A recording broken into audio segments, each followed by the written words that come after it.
Rafi, you may proceed, sir, when you're ready. You have 2 minutes, sir. Wag muna, Mr. Presiding Officer, point of order lamang muna to. Yes, what is your point of order, Honorable Tulfo? Kasi kahapon, nabanggit na si Attorney Pua, magaling na abogado siya, ay pumunta sa COA, tama, para makipag-usap tungkol dun sa sinasabing audit query. Now, hindi po pa conflict of interest yun para siya ay mag-represent dito ngayon sa ano natin, pinag-uusapang confidential funds when in fact, siya mismo pumunta doon sa COA office para makipag-usap sa kanila. What do you think, Mr. Presiding Officer? The respondent in this case, Senator Judge Tulfo, is the Honorable Vice President, Sara Zimmerman Duterte. Attorney Poa, although he served under the office of the Vice President, I believe, and even under DepEd, is not a named respondent to this case. And in fact, is one of the lawyers, as you can see, of the respondent. There is no, I believe there is no conflict with respect to that, given that he is not the one in trial in this case. Okay, I rest my case, Mr. Presiding Officer. Ngayon, Pwede nang simulan ni Anika. yung oras. Yes. Mr. Witness, bukod sa OVP at saka DepEd, we're talking about confidential funds, meron pa ba ibang ahensya ng pamahalaan na inaudit nyo ang kanilang confidential funds? Based on the GAA po, meron may mga other agencies na may allotment for confidential fund. Kaya nga, meron kayong mga na-audit. Yes po, Your Honor. At dito sa mga ahensyang na-audit ninyo, magkapareho bang utilization nila ng confidential funds sa OVP, DepEd under BP Sara and those agencies na inaudit nyo? Yung utilization naman po ng confidential fund ay separate and distinct for every agency since yung kanilang utilization ay based on their mandate or operations. Okay. Sila ba'y gumamit ng mga aliases, gumamit ng mga pangalan chichirya, etc.? Yan Para po sa ay mga informants? yan po ay hindi ko na ang alam ko po ay hindi ko po ma-determine based on the documents submitted since hindi naman po naka-indicate dun sa kanilang submission na yung mga pangalan na nandun ay aliases or not. Okay. Noong April 2026, nag-issue kayo ng disallowance sa OVP and its officers para at the same time ipinasusoli nyo yung parte ng confidential funds. Can you repeat your question po, Your Honor? I think that was April of 2025. Nag-issue kayo ng, pinasusoli nyo ilang parte ng confidential funds ng OVP. I do not have personal knowledge na po about yan since wala na po ako sa ICFAO noong February 12, 2023 po. Okay. Anong reason ba't pinasusoli yung parte ng confidential funds na disallowed? What are the reasons? Wala po akong personal knowledge about dyan since hindi naman po ako yung nag-issue ng disallowance. Since nung na-issue po yung disallowance ay na-transfer na po ako to other agency of the COA. Okay. I think it was April 10, 2026. So wala na po kayo doon. Yes po, Your Honor.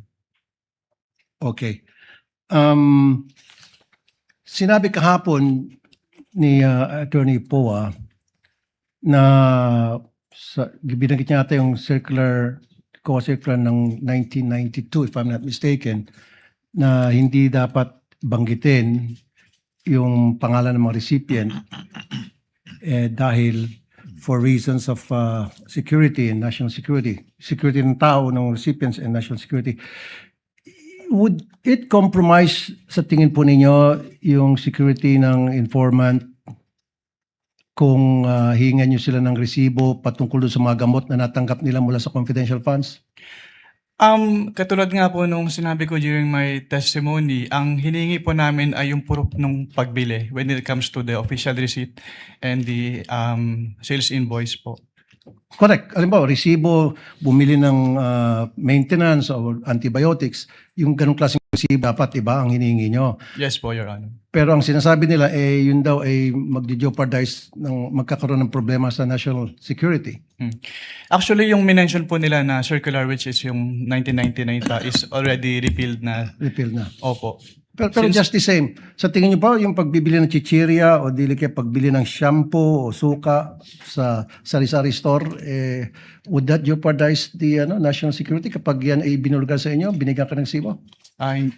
Hindi po. Thank you. Thank you, Senator Judge Rafi Tulfo. Next to make his interjections would be Senator Bam Aquino. You are recognized, sir. You may proceed when you're ready. You have 2 minutes. Maraming salamat, Mr. Presiding Officer. Attorney, good morning. Good morning po, Senator. So, ang common understanding ho kasi ng confidential funds ay secret, pwedeng gamitin sa kung ano-ano, hindi pwedeng ibulgar sa publiko. Hindi po to totoo, no? Meron po talagang rules and regulations sa paggamit ng confidential funds. Yes po, Your Honor. Were you already part of the ICFAO in 2015? Yes po, Your Honor. So yung pinakitang memo nung 1992 at itong memo na pinag-usapan natin na circa 2015, parang magkaiba siya, no? Yes po, Your Honor. Do you know the reason why the rules changed with regard to the usage of confidential funds? Since yung paggamit po ng confidential fund at intelligence fund ay kailangan ng strict accounting and auditing rules. So, nagkaroon po ng circular para ma-ensure na yung paggamit po ay properly accounted at hindi po magamit for personal use or misuse. Yan yung laman ng memo. Pero ang tanong ko, do you know why it was changed? Kasi parang lumalabas magkaiba yung paggamit nito. If you look at the 1992 circular, iba sa 2015.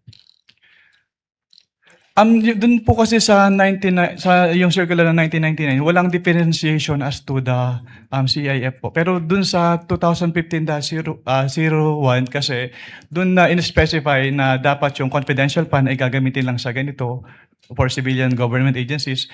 Yung intelligence fund ay gagamitin lang ng uniform and military personnel as well as yung mga intelligence practitioners. Kumbaga, nilinaw nung 2015 circular yung paggamit at pag-liquidate. Yes po, Your Honor. And is there a new circular after 2015 or ito pa rin yung ginagamit ninyo? Yan pa rin po yung ginagamit, Your Honor. Okay, second question. Anong pinagkaiba ng AR sa OR?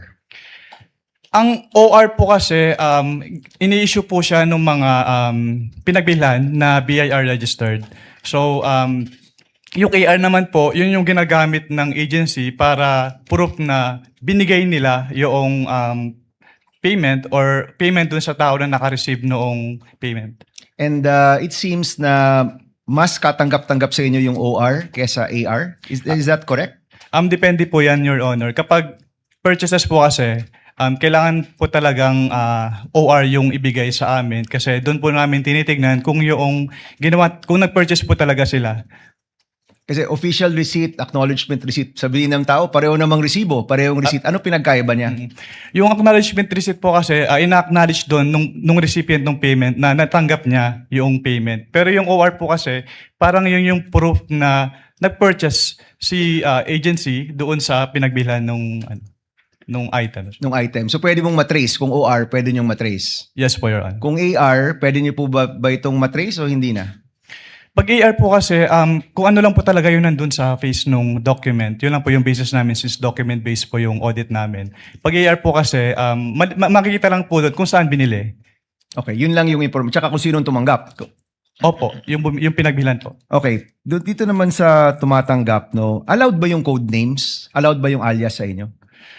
Based on the provision of the joint circular, it is neither allowed nor prohibited po since silent po yung joint circular as to that. Is that as of 2015 or even in previous liquidation of confidential funds? Wala. Based on my recollection po, even yung dating circulars po, buhat nung nag-assume po ako sa ICFA, wala naman pong provision as to the use of aliases. So bawal ang paggamit ng alias. The circular is silent po. Okay. Para sa inyo, kung alias, yung paggamit ng alias ay bawal, so hindi importante kung may ibang tao ito, totoong tao ba to, basta yung pangalan na binigay sa inyo, ang expectation nyo, totoong tao yan. Based on that, kasi ang katulad nga po ng sinabi ko, document-based po kami. So wala po kaming way to determine if this is an alias or not po. Oh, but in general, ang tinatanggap yung dokumento, dapat totoong tao. Yes po, Your Honor. Okay, next. Did you have napag-usapan nyo kahapon yung dealings nyo with OVP nung lumabas na or malapit nang lumabas yung AOM? Previous to that, meron ka bang dealings with OVP? Wala na po, Your Honor. So walang kumausap sa inyo, walang nagtanong kung paano to dapat i-liquidate apart from the meeting which included Attorney Poa. Wala na po akong maalala, Your Honor. Okay. Last question lang, Mr. Presiding Officer. Please wind up. Yung notice, yung AOM, ibig sabihin yan, may chance pa kayong i-correct, di ba? Yes po, Your Honor. Pag notice of disallowance na, may chance pa ba yung i-correct o naniningil na? Actually, the moment that we issue notice of disallowance, ni-require na po yung accountable officers to restitute po yung amount And to involved. your knowledge, is there a notice of disallowance for the OVP and DepEd funds? Wala po akong personality, pero nakita ko po sa news po, so I was made aware na may end na po yung OVP 2022. So may notice of disallowance na ang OVP for the 500 million pesos. For 125 million pesos po for the fourth quarter of 2022. So sinisingil na yan kay Vice President Duterte. Yes po, Your Honor. Okay. Thank you, Mr. President. Thank you, Senator Judge Aquino. Next to make his interjections is Senator Judge Pangilinan. You're recognized, sir. You may proceed when you're ready. Thank You have 2 minutes. Mr. President, Mr. Presiding Officer. Magandang umaga, Mr. Witness, Ginoong Mawil. Wamil po. Wamil. Magandang umaga po, Your Honor. Yes. Nabanggit nyo sa inyong testimonya kahapon at nung isang araw na yung tinatawag na supporting documents, kasama dyan ay either sales invoice o official receipts. Tama? Yes po, Your Honor. Okay. Let me backtrack a bit. 10 years kang nasa ICFAO. Tama? Yes po, Your Honor. Almost 10 years po. Okay, without mentioning the agencies, ilang agencies na gobyerno ang na-audit mo tungkol sa confidential funds? Marami na po. Pag sa NGAs po, parang nasa 30 plus na po yung na-audit ko. And sa LGUs, marami na rin po. Hindi ko na po mabilang kung ilang agencies So, na po yung more na-audit. than 30. Yes po, Your Honor. Okay. Sa mga ahensya na ito, 30 ahensya, masasabi mo ba na nire-require din yung liquidation ng official receipts at ng sales invoice? Yes po, Your Honor. Kasi yung requirement po ng circular ay ini-enforce po namin sa lahat ng agencies na ina-audit po namin. So sa 2022, from December 21 to December 31, ilang sales invoice o kaya official receipt ang kasama dun sa mga liquidation report? Wala po sinabit sa amin, Your Honor. All right. Thank you. Thank you, Mr. Presiding Officer. Thank you, Mr. Senate President. Next for his interjections would be Senator Judge Joel Villanueva. You are recognized, sir. You may proceed when you're ready. You have 2 minutes. Thank you, Mr. President. Mr. Witness, are you aware of ESI 100?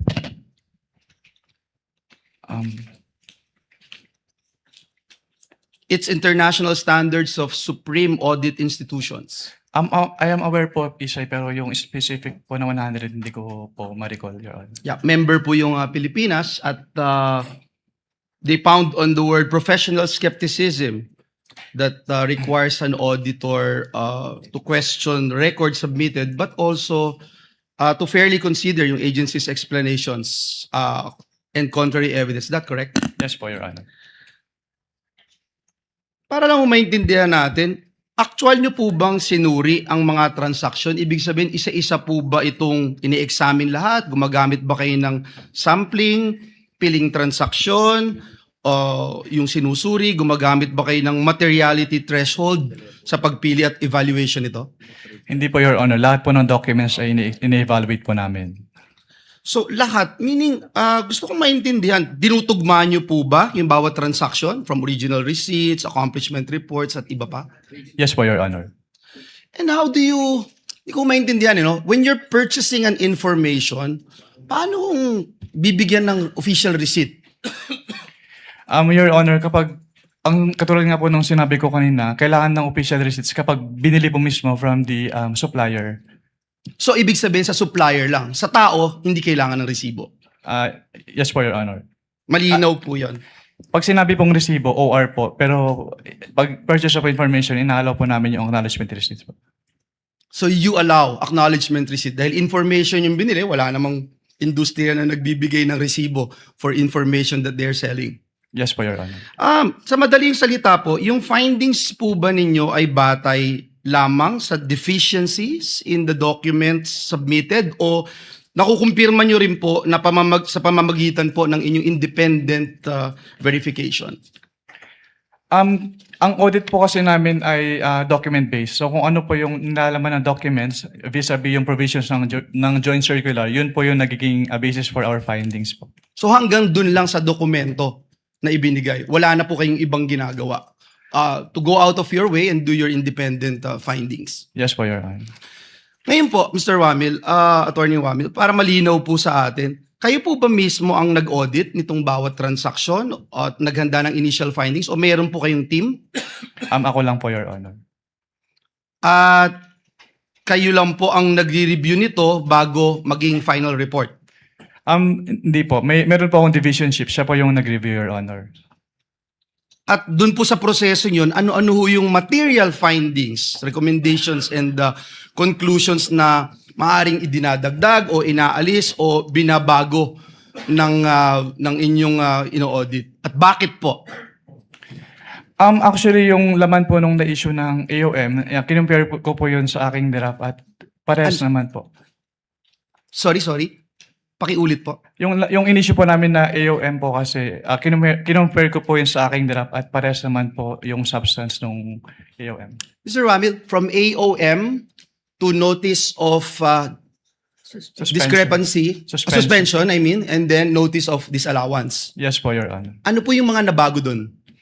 Kapag AOM po kasi, parang nire-require po namin, based on the joint circular. Sir, ang question ko po, ano po yung nabago?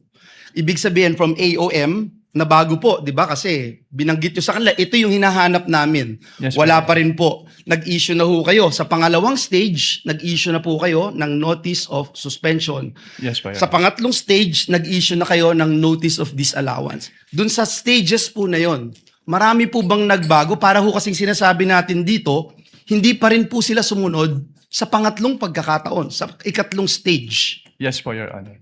Actually, ang na-issue ko lang po ay hanggang notice of suspension, pero discuss ko na lang po din yung contents ng notice of suspension. Una po... Sige po, from AOM to notice of suspension. Ay, sige po. Yes. I'm winding up, Mr. President. It's the same question that I'm asking because we don't want to talk about the notice of disallowance. From AOM to notice of suspension. Okay po, Your Honor. Since nung nag-issue po kami ng AOM, wala pa silang documentary evidence of payments. So, sinabit lang po nila yung documentary evidence of payments sa ICFAO upon receipt na nila nung kanilang AOM. And then, dun po sa aming notice of suspension, upon evaluation of their responses dun sa aming AOM, at kasama na rin po dun yung documentary evidence of payments. So, doon na po namin nakita yung mga payment of rewards na cash, medicines, and in various goods. Tapos, nakita din po namin yung mga purchases nila na walang official receipts or sales invoice na supporting document. And then, yung mga date po ng payment ng kanilang acknowledgement receipts ay naka-date po ng December 2023 at yung iba po ay walang date. And then, Your Honor, may I be allowed po to refer to the NS for the... Thank you, Mr. Presiding Officer. This is very important because it shows that the agency were given chances, 3 stages para mag-submit ng hinihingi po ng ating COA. Kindly wind up, Senator Yes, Judge this is Joel the last Villanueva. question, Mr. Presiding Officer. Thank you.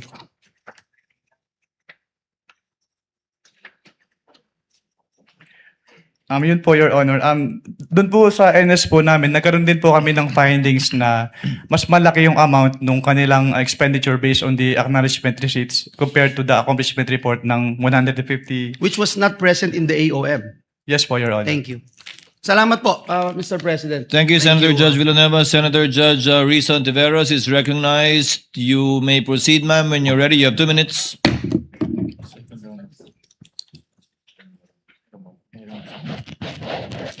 Salamat po, Mr. Presiding Officer. Yeah. Mr. Witness, para klaro po sa mga nanonood, kapag pinag-uusapan po yung confidential and intelligence funds, chinecheck pa rin po ng COA kung paano ginastos yung pera. Tama po ba? Yes po, Your Honor. Okay, so ibig sabihin, kahit confidential ang tawag sa confidential funds, kailangan busisiin pa rin yung pinagkagastosan. Tama po? Yes po, Your Honor. Kasi public funds po siya. Kasi public funds. Okay. Ngayon, yung mga resibo na hinihingi nyo sa COA, again, para sa mga nanonood, para saan ba talaga yung mga resibong iyan? Kailangan po kasi naming malaman kung talagang bumili po sila nung kanilang mga binili, Your Honor. Okay. Kailangan malaman nyo kung talagang binili Yes po. yung sinabing ibinili. Opo. At At doon lang po namin makikita yun sa official receipt or sales invoice po. okay, OR o kaya sales invoice. At hindi lamang sa mga AR. Yes po, Your Honor. Okay. Unless nga para dun sa pagbili o pagpabayad ng information. Yes po, Your Honor. So, importante talaga na makapagsumite ng mga dokumento at resibo ng mga di umanong pinagkagastosan. Yes po, Your Honor. Okay. Sa kaso po ba ng OVP at ng DepEd, nakapagbigay po ba sila ng mga kompletong dokumento at resibo na hinihingi ng COA? Ang tanging period lang po na, sa pagkakalam ko na mayroong documentary evidence of payments based on may stay sa ICFAO o yung fourth quarter of 2022 at based po dun sa kanilang documentary evidence of payments for that period, wala po silang sinamit na official receipt or sales invoice, tanging mga acknowledgement receipts lang po. Okay. So yung mga supporting documents na required, hindi ko po pwedeng tanungin kung kaagad nilang naibigay dahil hindi po naibigay yung ibang supporting documents. Yes po, Your Honor. Ni isa po within any time period after na dapat nilang sumitihin yan. Yes po, Your Honor. Okay. So, hindi ko rin kailangan tanungin kung kumpleto ba ang ibinigay dahil hindi ba kumpleto ang ibinigay nilang mga dokumento at resibo? Pwedeng pa ulit po ng tanong. Kumpleto ba o hindi kumpleto yung ibinigay nilang mga dokumento at resibo? Hindi po kompleto, Your Honor. Hindi kumpleto. Now, according to the joint circular, kailangan ng evidence of success for rewards payouts. So, itong tinatawag na evidence of success for rewards payments, naibigay po ba ito ng OVP? Hindi po, Your Honor. Naibigay po ba ito ng DepEd? Katulad nga po ng sinabi ko, yung sa OBP lang po yung may DEPs na naabutan ko. Alright. Pero hindi po naibigay ng OVP yung evidence of success for reward payments. Opo. Pero i-clarify ko lang din po, since ako po yung nag-initially evaluate noong first and second quarter ng DepEd, based po dun sa aking mga na-evaluate na documents, wala din po silang sinubmit na documentary evidence of payment. Documentary evidence na of success of the surveillance activities or information gathering activities po. Okay. At sa simpleng salita, bakit importante itong evidence of success sa rewards payments? Diyan po kasi malalaman kung valid ba yung naging payment nila ng rewards po. So kasi dito sa acknowledgement receipt, makikita natin marami-rami po ito, no?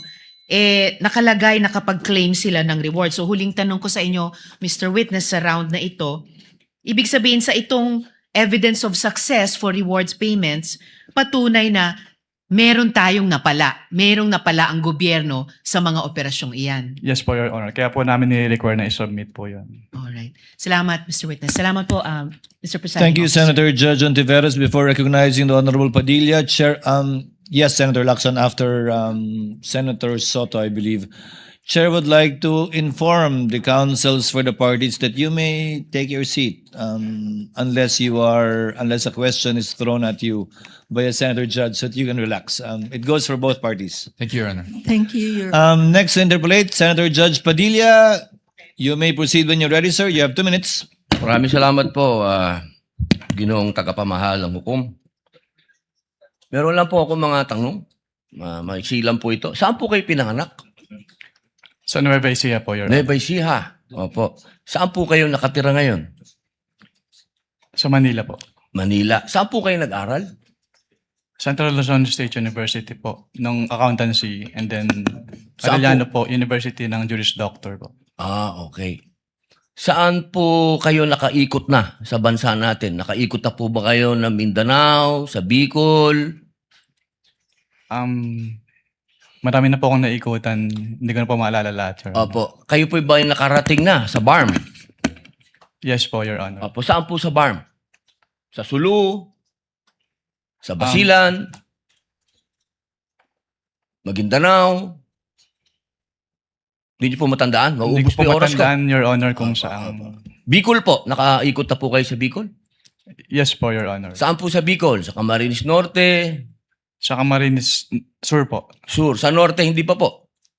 Hindi ko po maalala kung Nakaikot na po kayo sa mga bundok. Saan po, Your Honor? Mga bundok.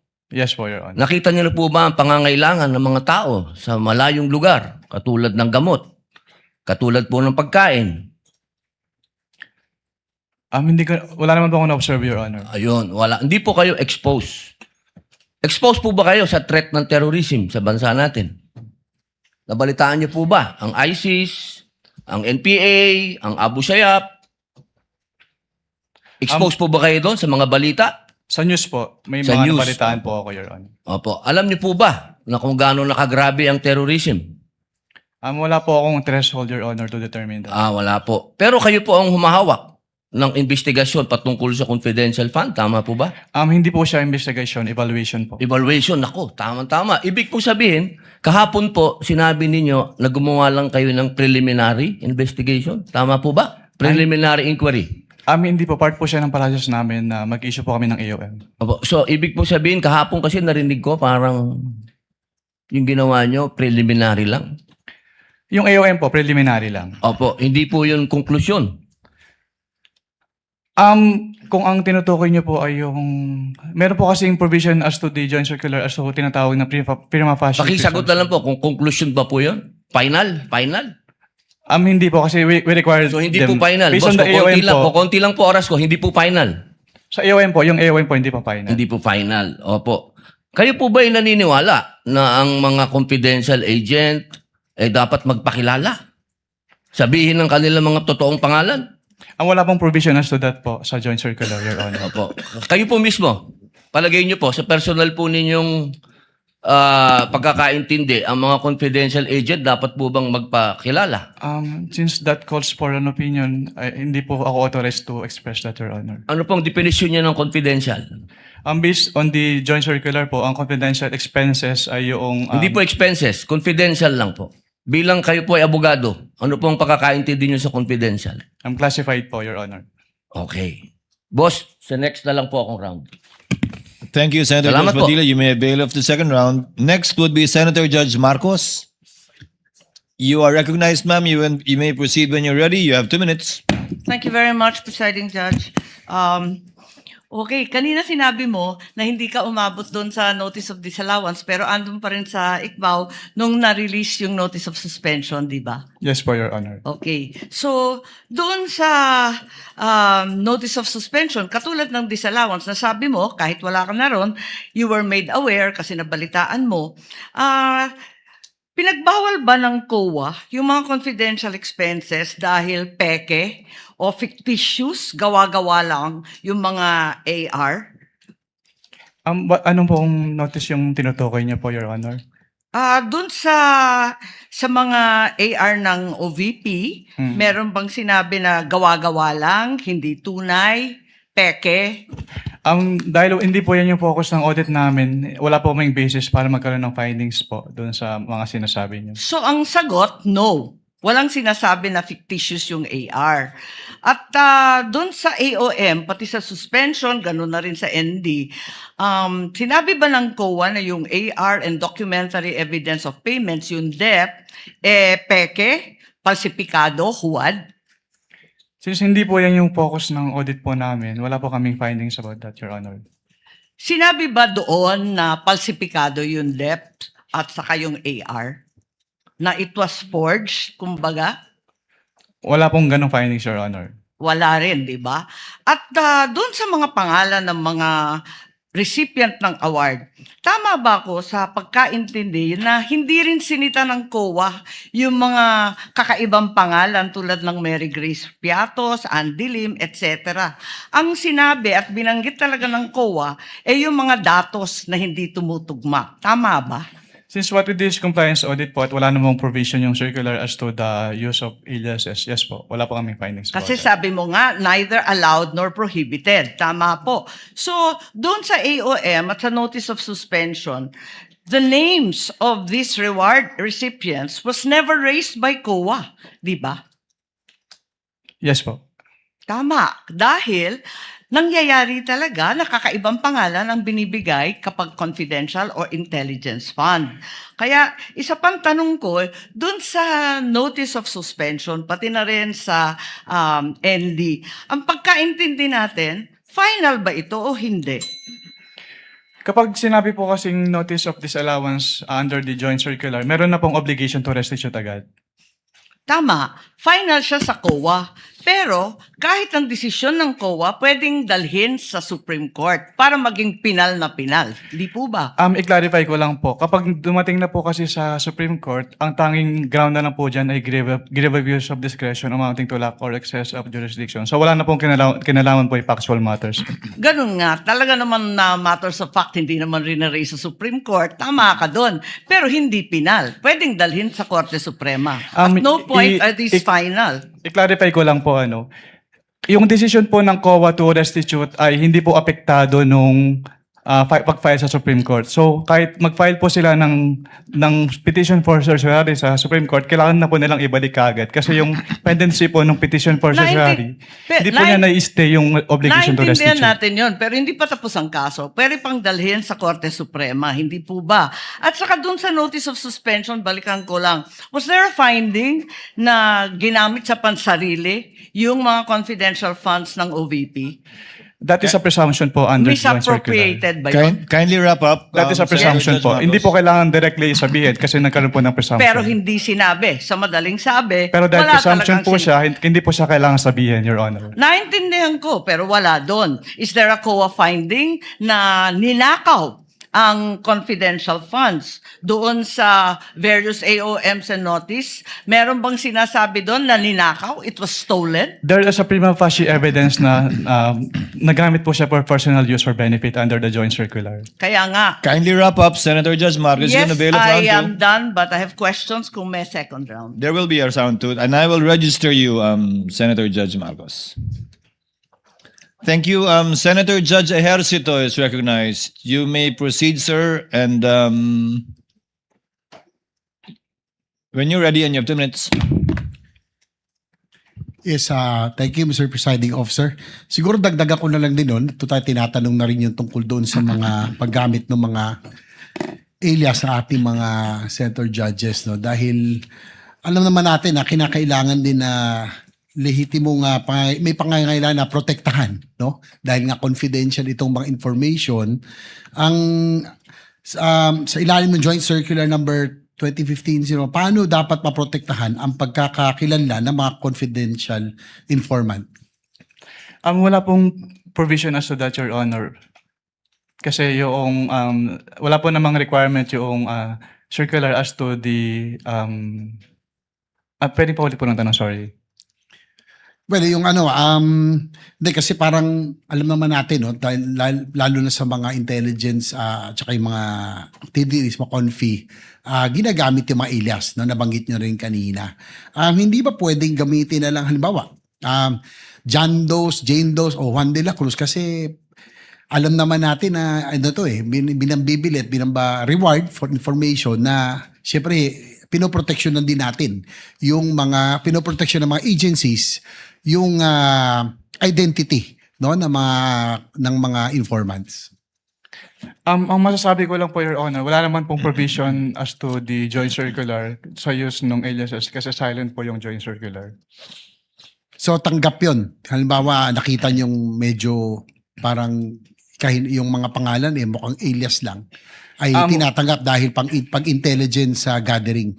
We base lang po dun sa document submitted to us. So, kung wala pong naka-indicate dun sa document submitted to us na alias po yon, hindi po namin malalaman, Your Honor. Tapos meron ding dapat may coordination paggamit ng intelligence or confidential fund. May coordination with law enforcement agencies, tama po ba? Yes po, based on the joint circular po, Your Honor. So doon po, tanong ko lang po, meron po bang o may nakita po ba kayong naganap na coordination with the agencies, no? Of course, yung PNP, AFP, PIDEA at iba pa, NBI na ginawa ang halimbawa OVP in this case sa kanilang paggamit ng confidential funds para sa sinasabi nilang confidential programs. Based on the documents submitted po sa ICFA, wala po, Your Honor. Dahil sinasabi ng joint circular, kung di ako nagkakamali, na kailangan may proper coordination ang paggamit ng confidential funds with these law enforcement agencies. Yes po, based po on the joint circular, Your Honor. Isa ba ito sa mga findings ng COA sa IOM o sa audit observation memo? O, ang liwanag sa definition ng joint circular. Mag-yes or no ka lang. Kanina ka pa, inaaway mo ko lagi. Sorry po, Your Honor. But hindi po ako pwedeng mag-answer categorically since yun nga po yung provision But it's categorical. na yes or Why don't either you go yes back or to your either joint no po. circular? Yeah po. Kapag sinabi po kasing Doon categorical, sa it's either yes definition, po. ang or- liwaliwanag, SDO kapag na-designate ng head of office, di ba? But hindi po kasi doon na nalilimit lang yung term na accountable officer kasi may other provisions na applicable pa din po with respect to the term accountable officer. Asan? Kasi napakaliwanag doon sa definitions, napakaliwanag sa 8.3 ng joint circular. Yun nga po yung na-mention ko kanina. Interpretation na ninyo yun, hindi pinapalawak po. ninyo andun eh. Head of office, Hindi head po of agency, or designated. Hindi po, Your Honor. Kasi yun nga po, nakalagay po doon sa... Sabi mo kanina yes, ngayon no naman. Wala po akong sinabing yes po, O Your sinabi Honor. mo kanina, oo, SDO nga in charge. Sinabi ko lang po kung ano yung... Kinonfirm ko lang po kung ano yung SDO po, Your Honor. Attorney Wamel, kindly avoid arguing with Senator apologies Judge for Your Honor. Marcos. Sige Sorry. po. And kindly wind up, Senator Okay, Judge okay. Marcos. Pwede lang itanong kasi nalito ako kahapon.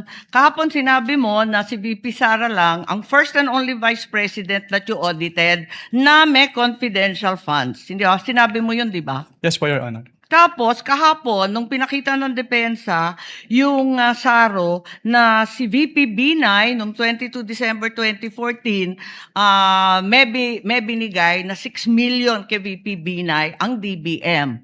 Alin ba ang totoo sa dalawang sinabi mo magkatunggali? Yung pinakita po kahapon ay special allotment release order po. Ano. So nagkakaroon po ng special allotment release order kapag Alam ko merong... kung ano ang SARO, matagal na, tumanda na po kami sa Yes po. gobyerno. Pero hindi po kasi yan niliquidate sa ICFAO. So we wouldn't know if it was Hindi, used or pero not. klaro, may katibayan na hindi kaisa-isang VP, si VP Sara. Your Honor, since hindi po nagsabit ng liquidation, Teka. hindi din po... Teka, nandun ka na sa ICBAO noong 2014, sabi mo, di ba? Yes po. O kaya nga, Opo. o di kahit si VP Binay may confidential funds, the only VP audited was VP Sara. Ganun If ba I- yon? Since si VP Sara lang po yung nagsubmit ng liquidation. Pero Ba't hindi mo alam? if I may clarify po. Ba't hindi Wind mo up. alam? Nandun ka na noong 2014. Dapat Opo. alam mo yun eh. If I may clarify po, Your Honor. Since wala pong budget dun sa GAA as to confidential fund at hindi naman po nag-liquidate si BPB9 nung kanilang confidential fund. So hindi pa namin alam kung ginamit at hindi na po nakarating sa Hindi, ang COA tanong, yung SARO po. nabigyan ng confidential funds, humingi at nabigyan. May SARO eh. We wouldn't know Yun if lang it is naman ang used po. tanong eh. Of course, you know, may SARO. Sinabi mo nga, totoo yung sarong yun. Anyway, alin ang totoo? Si VP Binay o si VP Sara? Talaga bang totoo yung dalawa o iisa lang? We don't know. Based on our records po, si VP Sara lang po yung may liquidation. So maraming we don't know ang COA? Ganun ba yun? Based on our records po, si VP Sara lang po yung nag-liquidate nung confidential fund. Eh may record nga ng SARO. Maraming salamat. Kindly wind up. Presiding Judge. Thank you, Senator Judge Marcos. Walang liquidation. To clarify and finish that point, if there was no liquidation, there is nothing for COA to look at. But it's possible that indeed confidential funds were given to the former Vice President Binay. Yes po, Your Honor. So from your end, alam mo lang, wala kasi walang pinaliquidate sa inyo. Yes po. And wala din po siya sa GAA po ng 2014, Your Honor.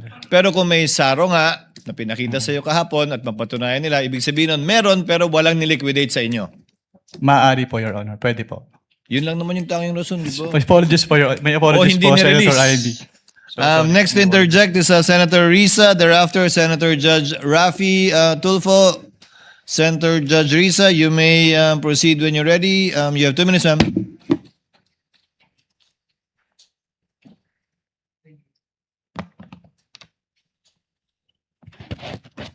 Salamat po, Mr. Presiding Officer.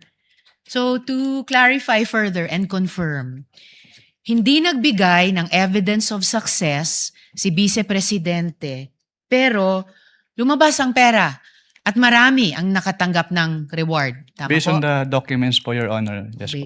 Yes, based on the documents.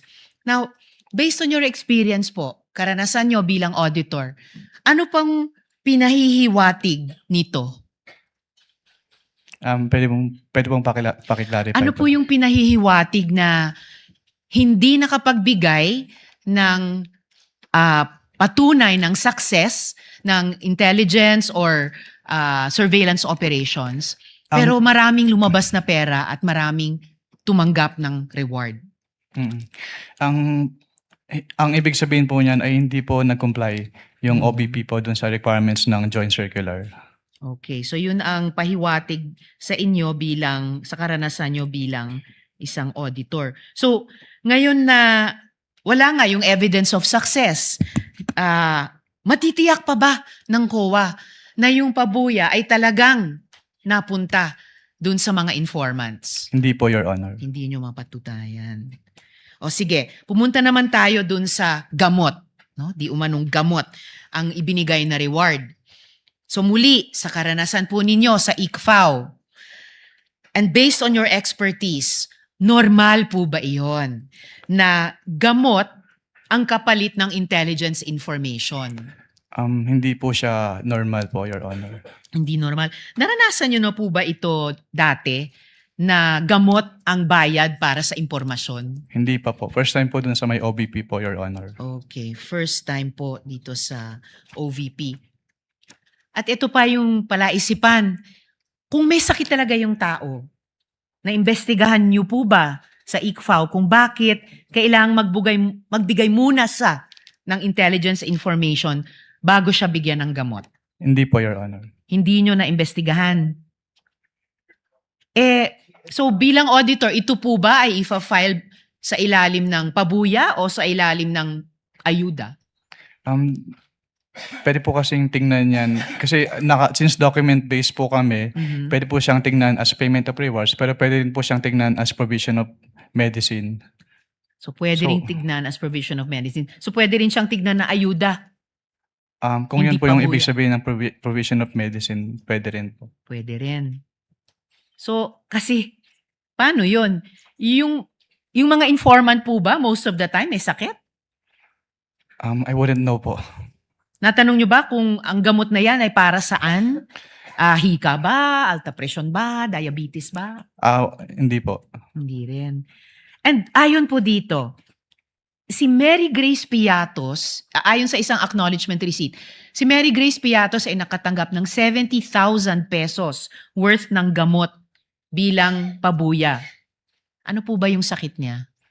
Hindi ko po malalaman since wala naman po dun sa document po na sinamit. Kindly wind up. Will do, Senator Judge Mr. Risa. Presiding Officer. Pero may paraan po ba ang ICFAO malaman kung ano yung sakit niya? Kasi binayaran natin ito eh. Pwede po namin tanungin, Your Honor. Pero since document-based po kami, kung ano lang po yung nasa document, yun lang po yung malalaman namin.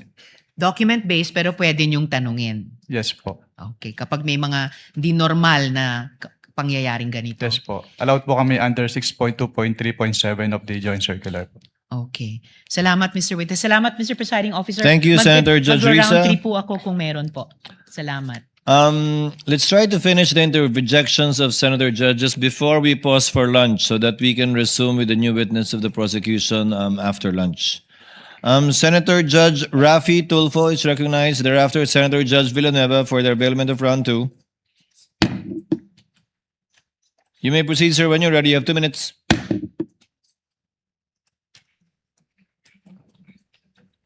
Thank you, Mr. Presiding Officer. Mr. Witness, sa panahon na kung saan kabilang ka ng ICFAO at ikaw ay mga nag-audit ng mga ahensya ng gobyerno, meron ka na bang, bukod sa OBP at saka sa DepEd under VP Sara, meron ka na bang ibang agency ng government na na-issue nyo ng disallowance? Sa pagkakalam ko, meron na po. Ano itong mga agency na ito? Hindi ko po pwedeng i-disclose. Your Okay. Honor. At bakit?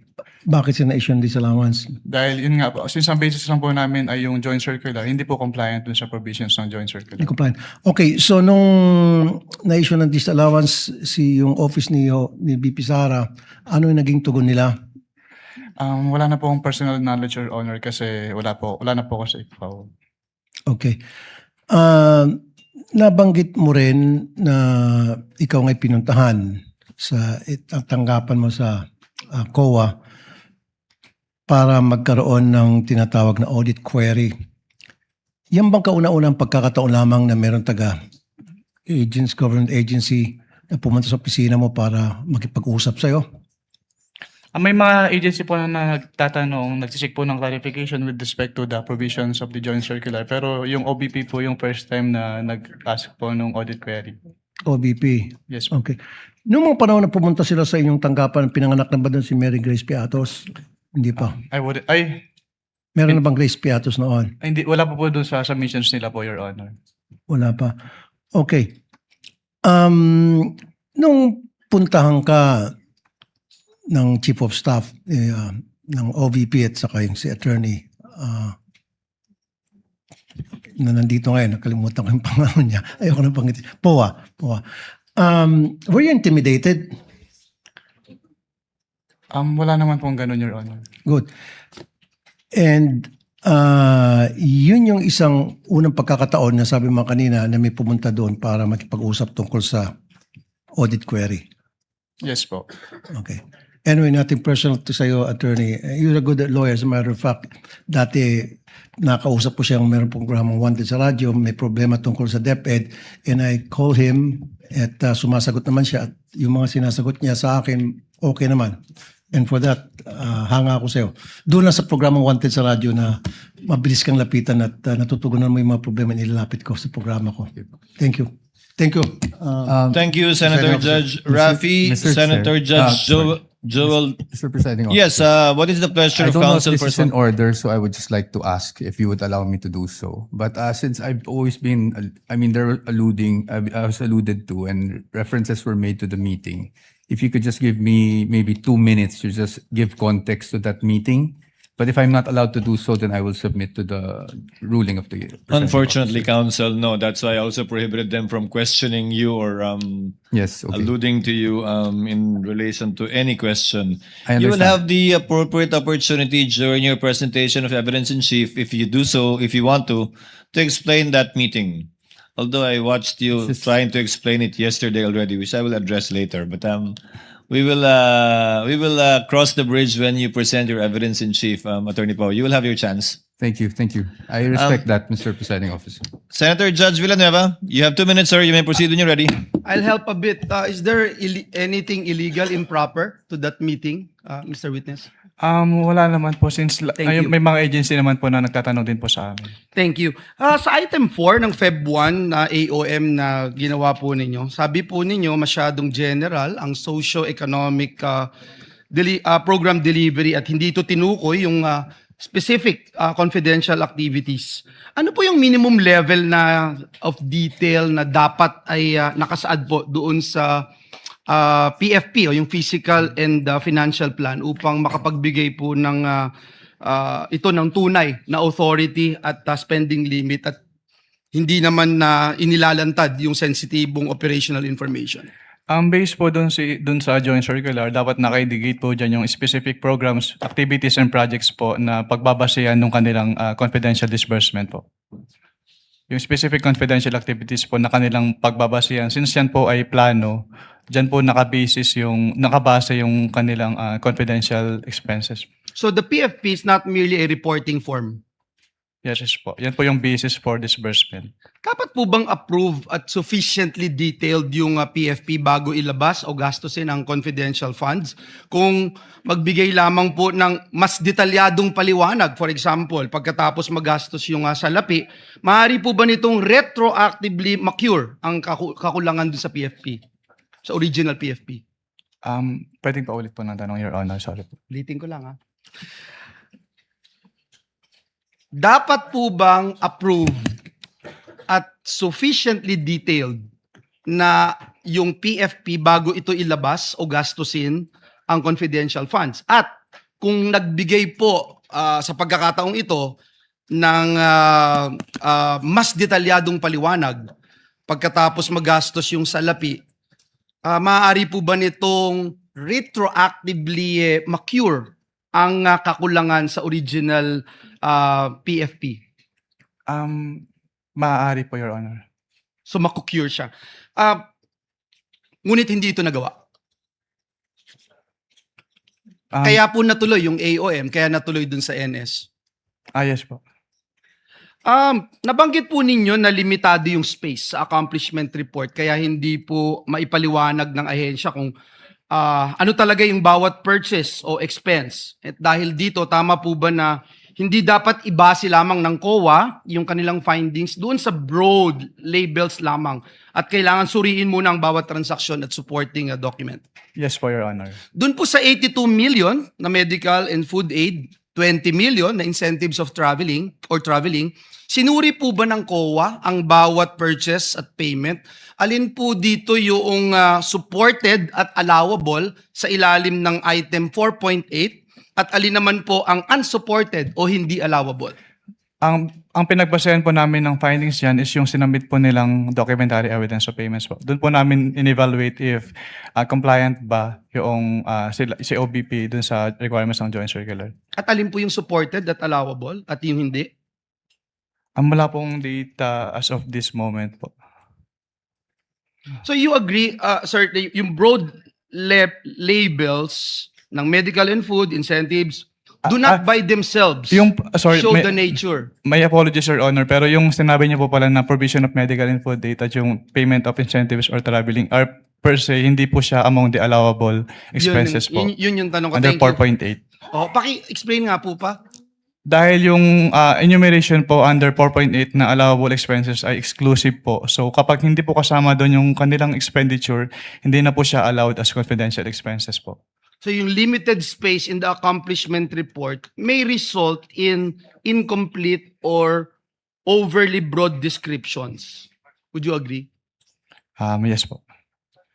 Kaya yung relevant question, Mr. President, is not whether the entire category was allowable or disallowable.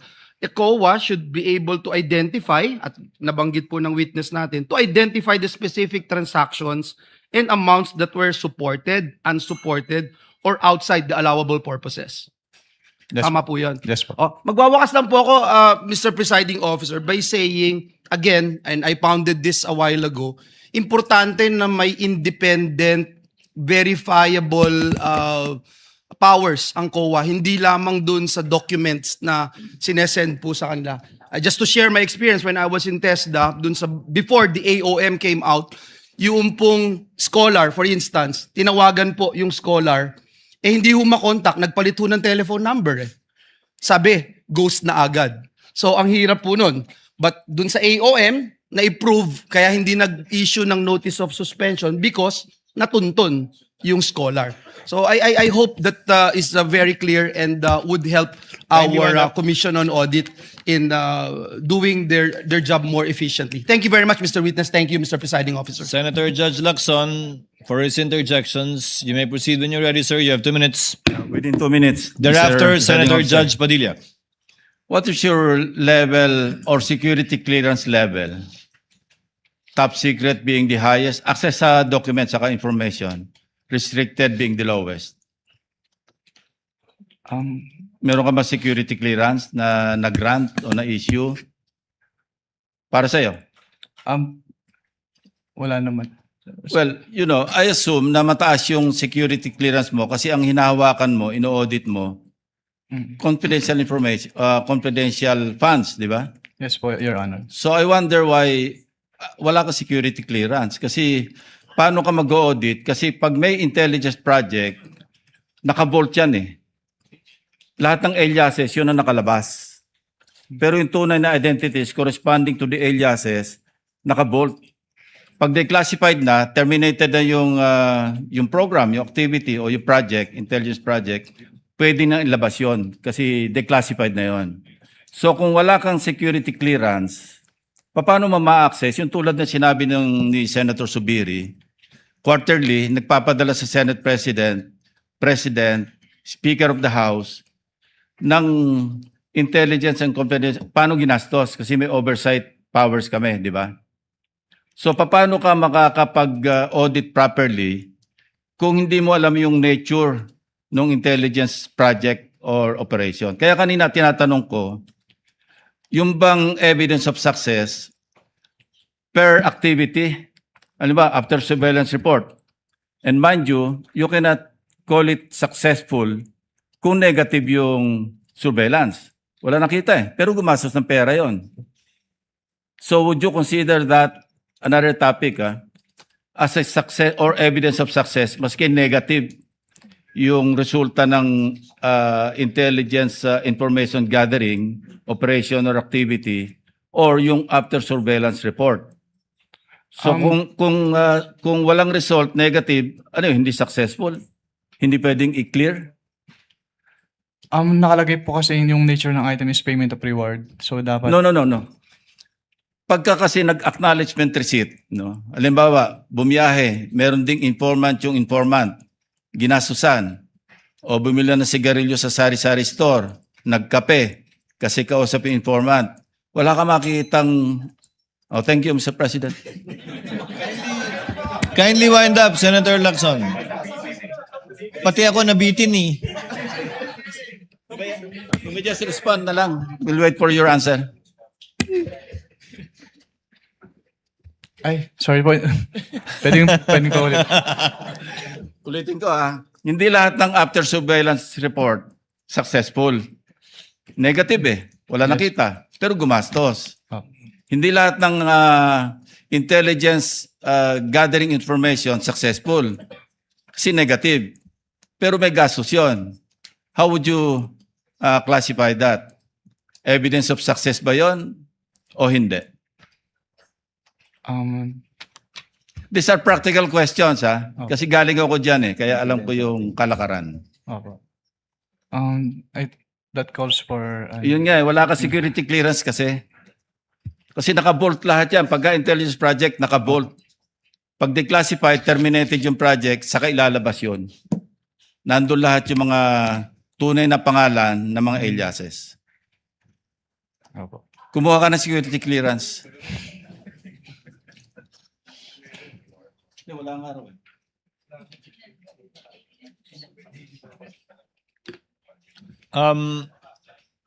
Next to interject would be Senator Judge Padilla. You may proceed when you're ready, sir. You have 2 minutes. Maraming salamat po, Ginoong tagapamahal ng hukom. Susundan ko lang po yung mga tanong ko kanina, kabayan, Nueva Okay. Ecija. Opo. Yung una pong check, And you said earlier that ngayon ikaw ay state auditor na ng COA, ICFAO. Intelligence and Confidential Funds Audit Office, correct? Opo. Okay. Can you tell us, before you became state auditor to this current position, meron ka bang ibang position sa COA? Wala na po akong naging ibang posisyon sa COA. And when did you start therefore?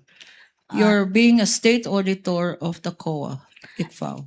Nagsimula po ako noong August 26, 2014. August 26, 2014. Okay. Opo. Just to remind us all, ano ba ang functions nung COA ICFAO? Ang COA ICFAO po ay office under the Office of the Chairperson na nagtitake charge po sa audit ng intelligence and confidential funds ng mga government agencies po. Okay. And what are these government agencies that you have audited? Ang mga na-audit ko po is mga local government units, government-owned and controlled corporations, at saka po mga national government agencies na kasama po dito ang Office of the Vice President at Department of Education. When you say Office of the Vice President, who?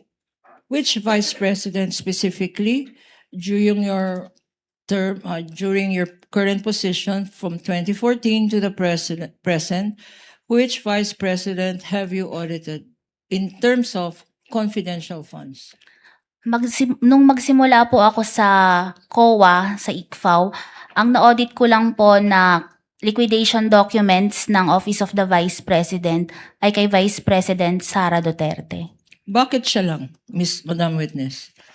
Dahil nga po from 2014 hanggang sa ngayon po, yung na-submit po sa amin na liquidation documents is sa confidential fund po ni VP Sara. Okay. Mga sinubmit sa inyo. Apo. You also mentioned na nag-audit ka sa Office of the DepEd, Department of Education. Sino-sino mga secretaries ng DepEd ang na-audit mo para sa confidential funds? Sa DepEd naman po, ang na-audit ko lang po na liquidation documents na nasubmit sa office namin is liquidation documents sa confidential fund ni Vice President Sara Duterte noong siya ay Secretary of Education. Okay, bakit? Bakit si Secretary of DepEd Sara Duterte lang? Dahil po from 2014 to present, siya lang po yung Secretary of Education na may confidential fund. Let's go now to your current function as State Auditor of the COA ICFAO. And you started when, Madam Witness? Kailan ka nag-umpisa dito? August 26, 2014 po. Malalam ba? Sino ang sinundan mo sa position na ito? Pwede pong pakiulit yung tanong? You started with this office in August. Opo, tama po. And when you started in August, were there any liquidation documents of the Office of the Vice President and the DepEd in that office? Yes po, meron po. And did you evaluate them? Nung umalis po si Mr. Wamil, ako na po ang nagpatuloy ng audit ng mga liquidation documents po ng Office of the Vice President at Department of Education po. Okay. And pag sinabi mong audit, anong klaseng audit ang ginawa mo or ang ginagawa ng office mo? Ang audit po na ginagawa ng aming opisina ay post-audit po. Tell us again, what is a post-audit? Sa post-audit po na ito, natapos na po yung transaksyon at paggastos ng pondo. Doon na po kami mag-audit. Pag natapos na po ang transaksyon at paggastos ng pondo. Natapos na yung transaction, nagastos na yung pera, ino-audit nyo. Anong ino-audit nyo? Ang ino-audit po namin is yung utilization ng confidential and intelligence fund. Okay. Ngayon, what were these documents that Mr. Wamil left and which you took over with? Bale po, iniwan po niya sa akin ang mga documents ng OBP for the periods December 21 to 31, 2022. Kasama na rin po ang first to third quarters ng 2023. And for the DepEd po, iniwan din po niya sa akin ang mga documents for the first, second, and third quarters of 2023. Showing to you, Madam Witness, a tabulation. Merong ginawang tabulation si Mr. Wamil at ito po ay minarkahan natin to cover exhibits P-1-8-1 up to P-1-8-848 covering 845 acknowledgement receipts for the period December 21 to 31, 2022, if shown to you, this tabulation and the supporting acknowledgement receipts. I think the court is inclined to allow for this one more opportunity to stipulate as to the acknowledgement receipts. Again, there is no it is not mandatory. The court is not forcing the counsel for respondent to stipulate on documents they refuse and don't want to stipulate.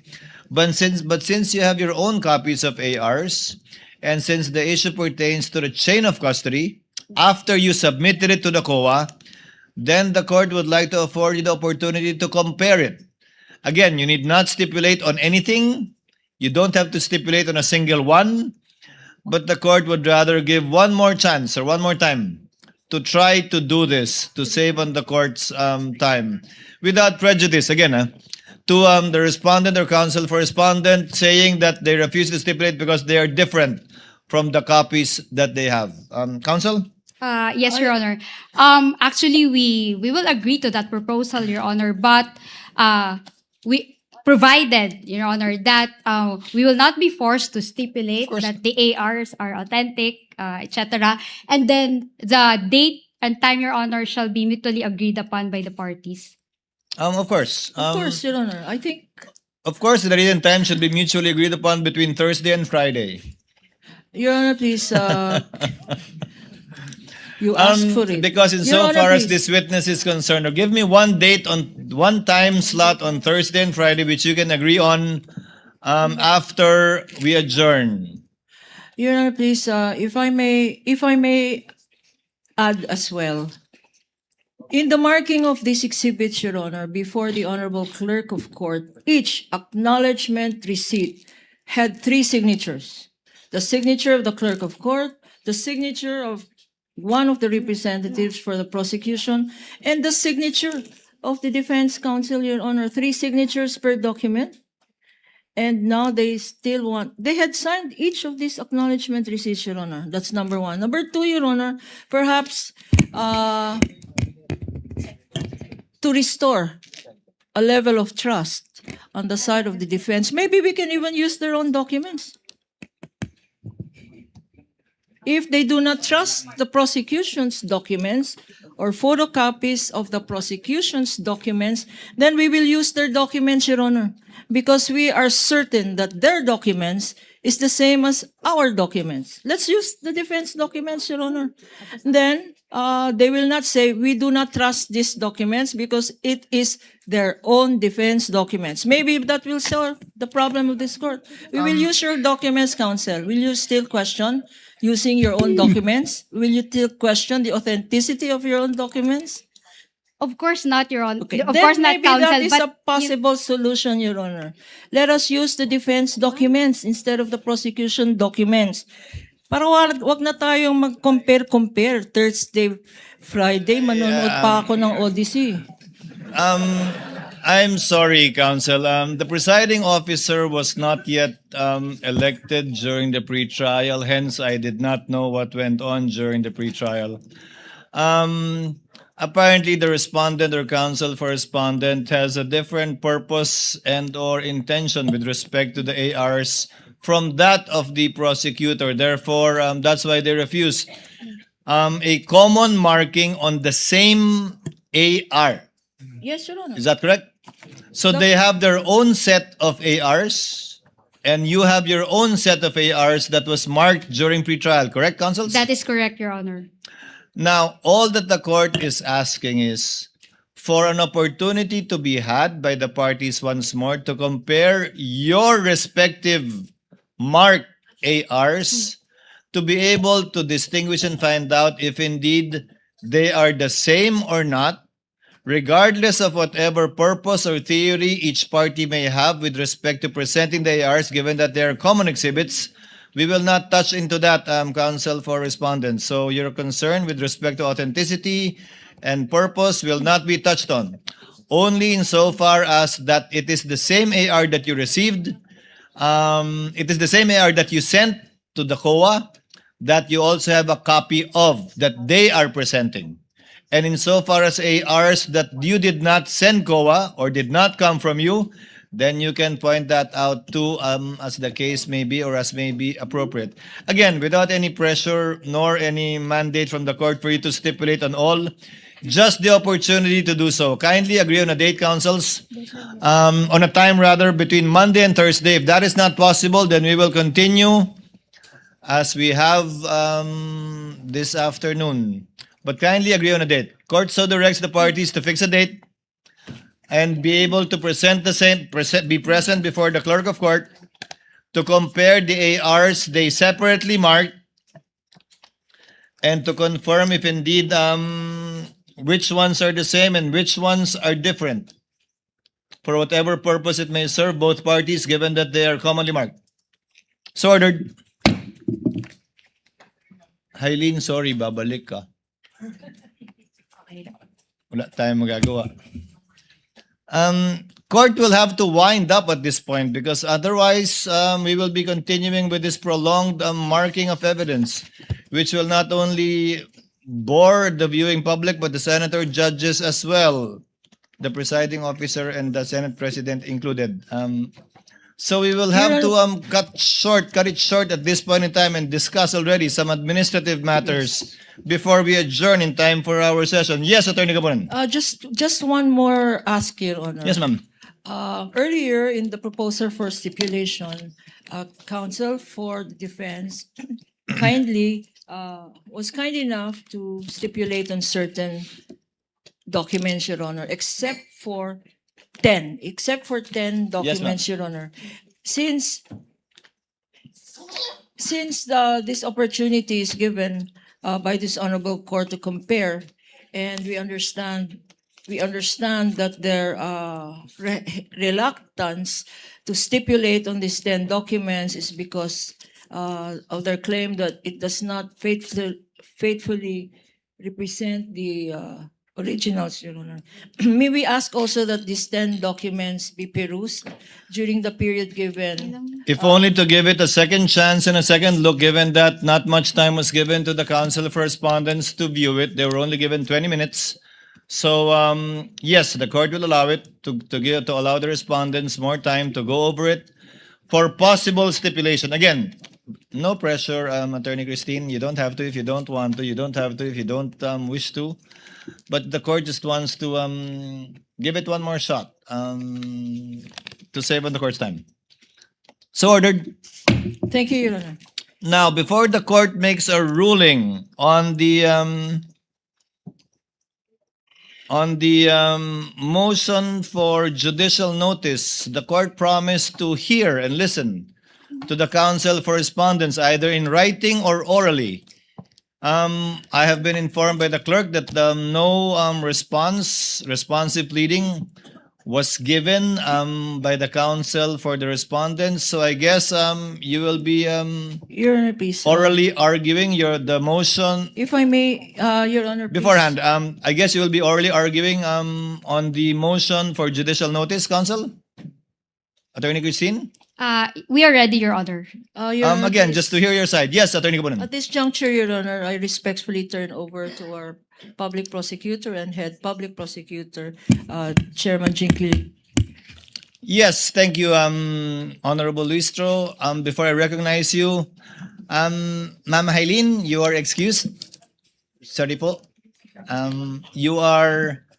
You are excused, but you are ordered without need for the issuance of another subpoena to appear once again before this court on August 10 and 11.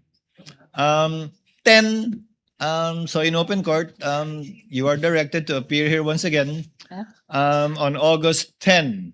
We will be issuing another subpoena should we require your presence again on August 11 onwards. Do you understand, ma'am? Yes po, Your Honor. So magpapakita po kayo sa Lunes uli nang wala ng subpoena. Yes po, Your Honor. Salamat po. You're excused, ma'am, and thank you for your presence and cooperation this afternoon and your patience. Now, this won't be oral arguments. The court the chair just wanted to hear from the council for respondents. So really, this will not be oral arguments between the parties. Yes, what is the position of the council for respondent insofar as certain records of the House Good Government Committee and Public Accountability Committees, if I'm not mistaken. Attorney Christine, you'll be arguing? Yes, Your Honor. You may proceed, ma'am, when you're ready. Thank you, Your Honor. The defense would like to oppose the motion for judicial notice on the following grounds. Number one, the judicial notice rule cannot be taken of disputed matters. Number two, the respondent must be given an opportunity to be heard by way of cross-examination before the court admits in evidence the matters covered by the TSNs, the video recordings, and the committee reports. And number three, the proceedings before the HOR, COJ, were questioned by the respondent before the Supreme Court as a fishing expedition and mini-trial. On the first point, Your Honor, judicial notice cannot be taken of disputed matters. In Juan versus Juan, the Supreme Court defined judicial notice in this wise. Judicial notice is the cognizance of certain facts that judges may properly take and act on without proof because these facts are already known to them. Put differently, it is the assumption of a court of a fact without need of further traditional evidentiary support. The principle is based on convenience and expediency in securing and introducing evidence on matters which are not ordinarily capable of dispute and are not bona fide disputed. While the CGGPA and HOR COJ hearings were made public, we do not dispute that, Your Honor. The matters discussed within them, which were documented via the TSNs, video recordings, and committee reports, are not facts automatically admissible in this impeachment trial. Rather, they remain assertions that must be proven by evidence. We note, Your Honor, that Article 1 of the Articles of Impeachment alleges the following: that respondent, Vice President Sara Z. Duterte, committed culpable violation of the Constitution, graft and corruption, and betrayed public trust through the systematic misuse, misappropriation, and irregular liquidation of confidential funds amounting to 500 million pesos, released to the office of the Vice President, and 112.5 million pesos released to the Department of Education. Clearly, Your Honor, these are not just statement of facts. These are accusations of misuse, misappropriation, and irregular liquidation of confidential funds which must be proven by the prosecution through presentation of evidence. In fact, Your Honor, if you noticed, the prosecution in paragraph 1 of its motion for judicial notice admitted that, I quote, prior to the transmittal of the articles of impeachment to this honorable court, the House of Representatives, through its Committee on Good Government and Public Accountability and its Committee on Justice, conducted official hearings on matters that ultimately formed the factual basis of Article 1. We highlight that, Your Honor, ultimately formed the factual basis of Article 1, which is the misuse and misappropriation of confidential funds. Okay. Article 1 of the Articles of Impeachment, as a continuation. These proceedings were officially documented through transcript of stenographic notes, or TSNs, official audio-visual recordings, and committee reports. I am just reading, Your Honor, I'm just referring to the motion of the prosecution. Thus, we cannot take the TSNs, the video recordings, and the committee reports as they are, Your Honor, without cross-examining the witnesses of the prosecution.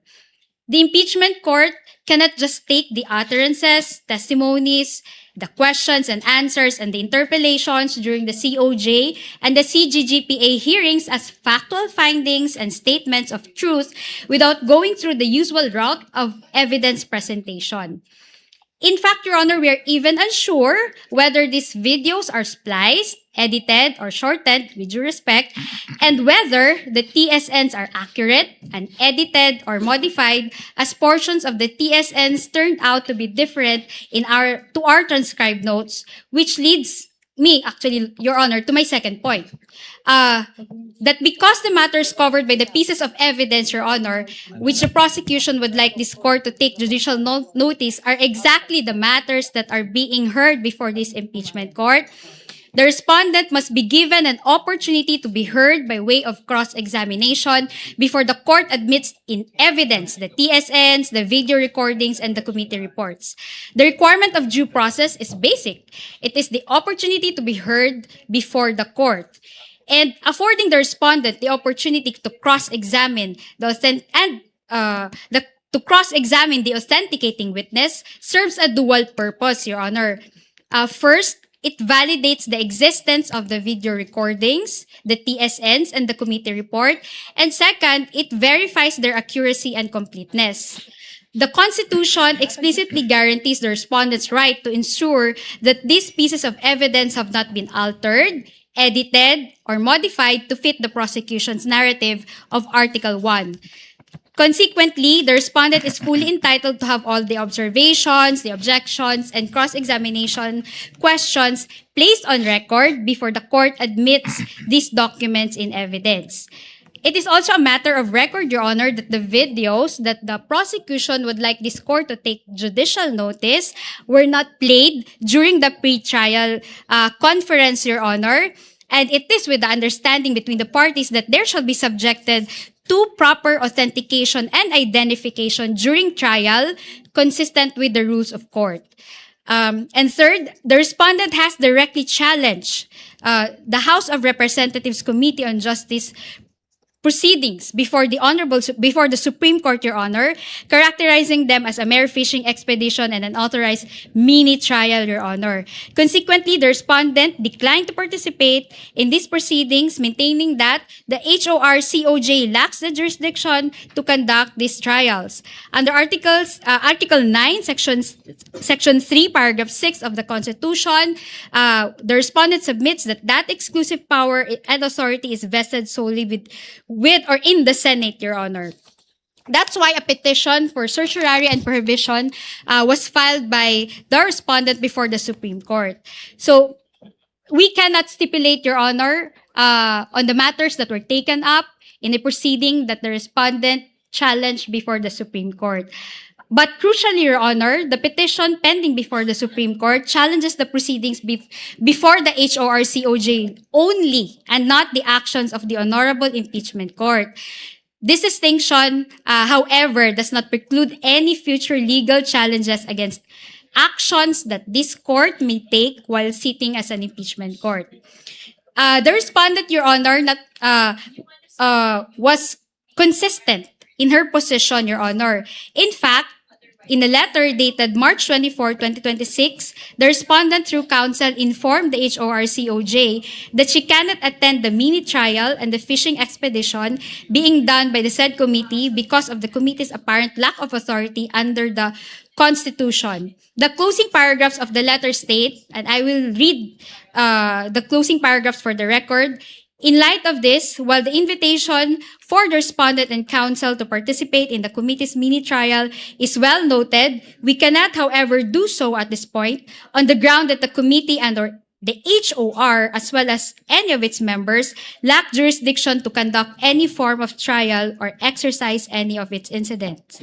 Absent such jurisdiction, any attempt to proceed in the nature of any form of trial or invoke powers ancillary to it is unconstitutional.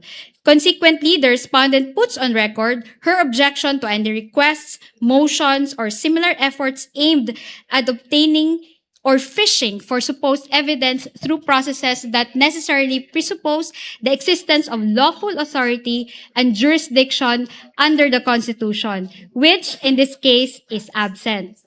As timely stated in the appearance and consolidated answer, both made ad cotelem, the respondent does not waive any jurisdictional or other objections she has to these proceedings, nor her right to seek the appropriate legal remedies.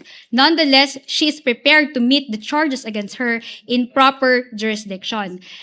And because of that, Your Honor, the court must decline to take judicial notice because the very validity and authority of the House of Representatives COJ proceedings are currently challenged before the Supreme Court. Now, on closing, Your Honor, on its face, actually, the motion may look like a plea for this honorable court to take judicial notice of the purported official legislative acts described by the prosecution. However, Your Honor, if you really examine the motion, Your Honor, in reality, however, the motion is actually akin to a public prosecutor, the House of Representatives, asking the criminal court, here the impeachment court, to take judicial notice of the complaint that was filed before the fiscal, here the HORCOJ, and all matters related thereto, including those that transpired during the preliminary investigation without the need for presenting witnesses in court. That is actually what the prosecution is doing in our view, Your Honor. Dahil ang mga pandinig na ito sa House of Representatives ay siya mismong paksa ng paglilitis ng hukumang ito, at ayon mismo sa prosecution, those hearings became the factual basis for Article 1 of the Articles of Impeachment. Nararapat lamang po na ang mga TSNs, video recordings at committee reports na naglalaman ng mga tanong ng kongresista, pati na ang mga pahayag at sagot ng mga testigo ay patunayan ng prosecution sa pamamagitan ng pagpresenta ng testigo upang magpatunay sa katotohanan ng mga ito. In closing, Your Honor, would like to quote the Supreme Court in Juan versus Juan. The Supreme Court said, the article in the website cited by the RTC patently lacks a requisite for it to be of judicial notice to the court because such article is not well and authoritatively settled and is doubtful or uncertain. It must be remembered that some articles appearing in the internet or the websites are easily edited and their sources are unverifiable. Thus, sole reliance on those articles is greatly discouraged. The defense opposes the motion, Your Honor, on identical grounds. Salamat po. Again, these are not all arguments, counsel. Chair had anticipated the position of the counsel for respondent. In fact, Chair would like to clarify. The Juan versus Juan case is the Lavandera Co case, right? Yes, Your Honor. Ito yung Lavandera Co na kumpanya na nireklamo violating copyright standards. Hindi ba na nag-judicial notice yung korte sa isang internet website na may copyright daw yan? Tama po. That is the case. Okay, Chair will now make his ruling. First, with respect to the motion to set the conference for marking objected to by respondents insofar as number 3 is concerned. P4-35 to P4-35B, but did not object to the others. So the request for transfer of markings this afternoon, insofar as the unobjected portions are granted, insofar as the objected portions are concerned, Chair will make a ruling. We will furnish the respondent and the prosecution with the written copy of the ruling through the journal of this court. The Chair will now resolve the panel of prosecutors' motion to set the conference for the transfer of exhibit markings, particularly on exhibits P-4-35 to P-4-35A and P-4-35B, which refer to the portions of the purported affidavit of Arturo Las Cañas.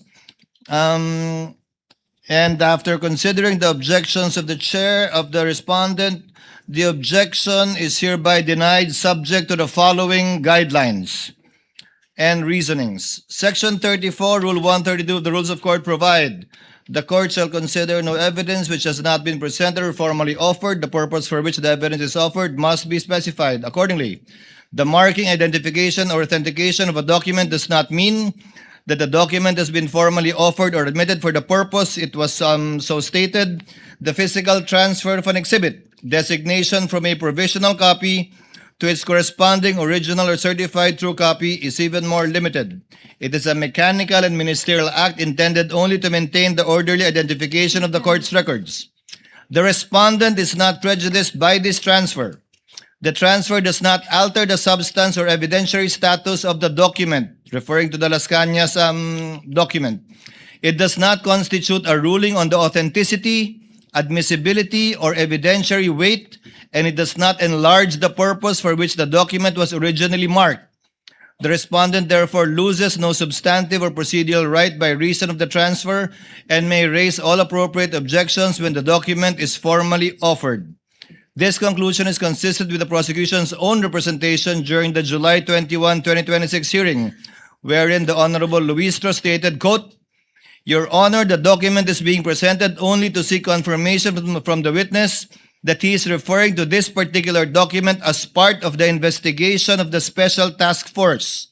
We are not presenting it to prove the truthfulness of the contents of the affidavit." Close quotation. The chair likewise previously ruled, quote, "Again, this is only as to the fact that this is what the NBI used in their open investigation and coming up with their findings, not as to the truth of the statements being read by Director Matibag." Close quotation. The chair further clarified on even date, July 21, 2026, the chair will cut short any further identifications of the witness in regard to this affidavit. This is only as to the fact that Las Cañas executed a document that they used in their open source investigation, not as to the truth of what was said. The limitations remain controlling even after the transfer of the marking of this exhibit to a certified true copy. Exhibits P-4-35, -35A, and -35B remain merely independently relevant statements only to establish that the document came to the attention of and was used by the NBI in its investigation. It may not be used as proof of the truth of the allegations stated therein. As stated in Espinelli versus People, GR number 179-535, dated 6/9/14, when the relevant fact is merely that a statement was made, the hearsay rule does not bar proof of that fact, regardless of the statement's truth or falsity. Finally, the transfer of the markings does not cure the defects already placed on the record. The purported affidavit remains unsigned, unnotarized, and not made under oath, with no witness having attested to its execution and truth of its contents. The contents of the affidavit at this time remain hearsay, the transfer of the markings notwithstanding to a certified true copy of that document.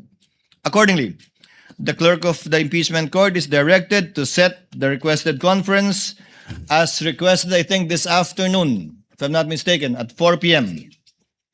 Now, on the motion for judicial notice, the chair will make a ruling, will grant the motion with a reminder, a stern reminder and warning. The court acting on the motion for judicial notice dated August 3, seeking judicial notice of the existence and official character of the hearings and the corresponding transcripts, audiovisual recordings, and the committee report identified therein. Section 1, Rule 129 of the rules provide, a court shall take judicial notice without need of the introduction of evidence of legislative, executive, and judicial departments of the National Government of the Philippines.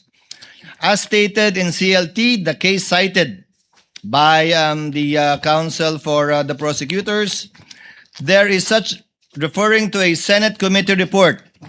The court took judicial notice of the Senate committee report, but only as to the existence of the committee report and not as to the content and truth of what was stated in the committee report.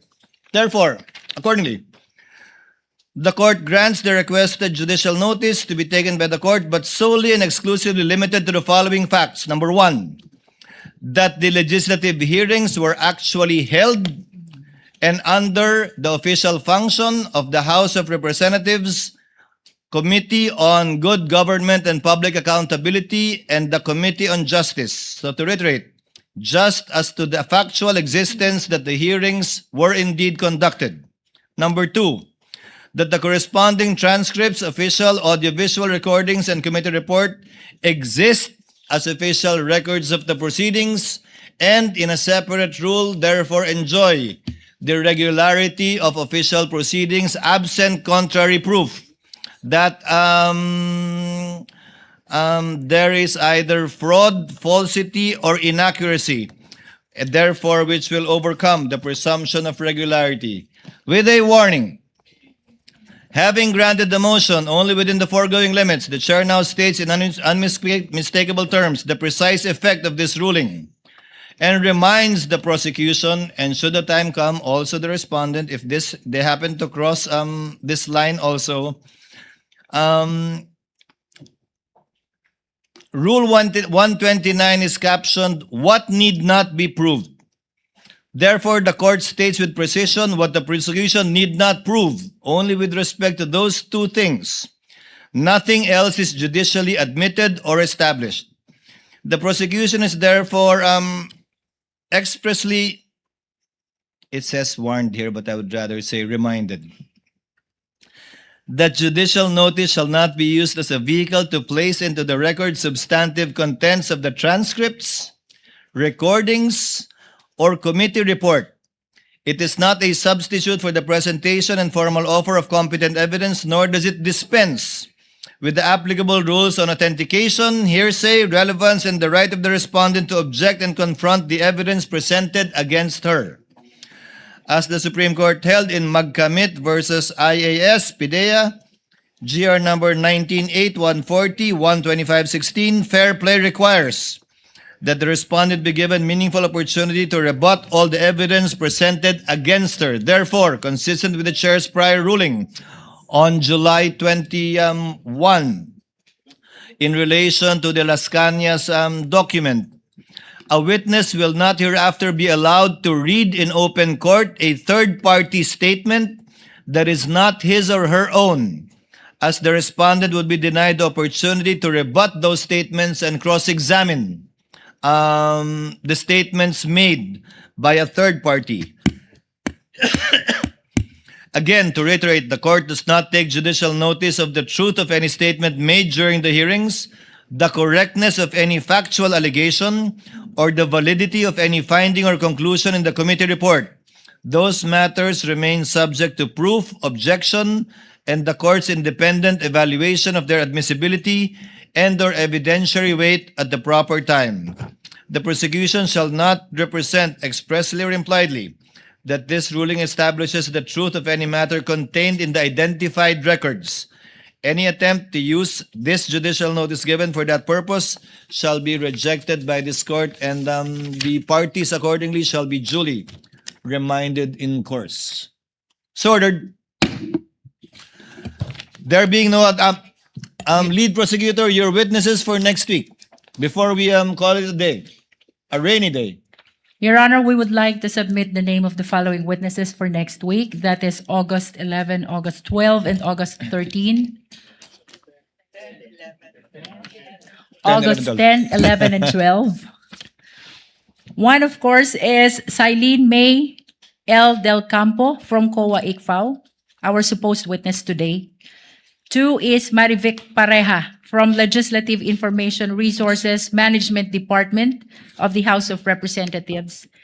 3 is Gina S. Acosta, former Special Disbursing Officer of the Office of the Vice President. And the 4th, Your Honor, is Edward D. Fajarda, former Special Disbursing Officer of the Department of Education. That is all, Your Honor. Let the corresponding subpoenas requested ad testificandum and/or ducis tecum, as the case may be, issue to the aforementioned witnesses for the dates and times given and requested by the lead prosecutor for the impeachment trial next week. Again, counsel, just a reminder, if you will be having documents that you would want opposing counsel to stipulate on, kindly give them a copy at least a day before so that they can already manifest in open court their agreement or disagreement with the proposed stipulation. Counsel? Yes? We confirm, Your Honor. Thank you. Any other matter you wish to mention, Attorney Christine? None from my end, Your Honor. Before the chair adjourns,